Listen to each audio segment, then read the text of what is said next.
There's an Adventist physician in St. Helena, California. Her name is Dr. Arlene Taylor. If you want to write that name down in the back of your bulletin, take a look at her website. She's a brain specialist. She works with the brain surgeons and the neurosurgeons and the brain specialists, but she's especially been involved with neurosurgeons that are not Adventists, that they're not even Christian. They don't believe in God. And they've discovered something very unique. Jeannie actually, when heard her, did a powerful research about the brain, and I've gone to her website, communicated with her. She reports about these non-believer brain surgeons and specialists who are now doing laboratory experiments on, are you ready for this?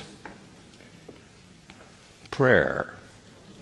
Now, I took chaplaincy at Loma Linda and so forth, and I know that the hospital doctors and surgeons are always happier when an imam or a bishop or a priest or a minister or a person will come in and have prayer with the patient before surgery.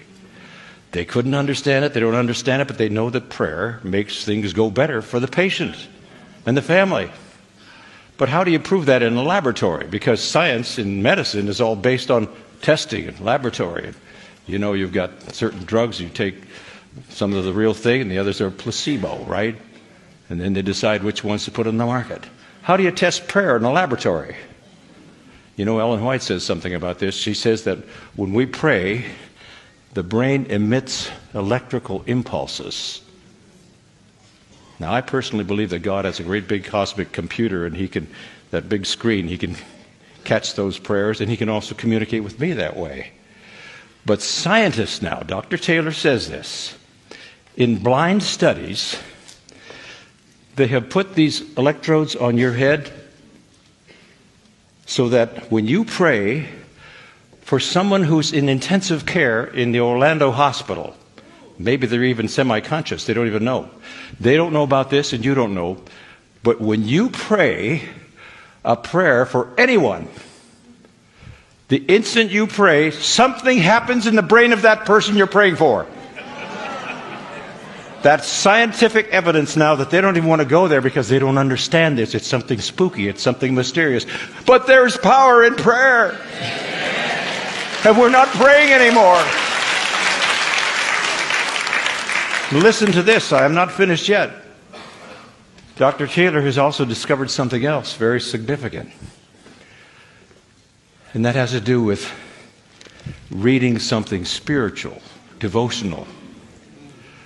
These brain specialists, and again, they're not Christian, they have no orientation with biblical, and they don't understand this. It's spooky. But they have discovered when a person reads something devotional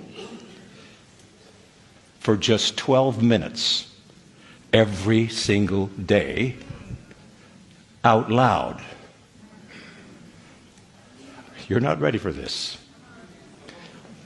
And especially different kinds of prayer that are praise and so forth. They can actually change the brain cells, and that does amazing things.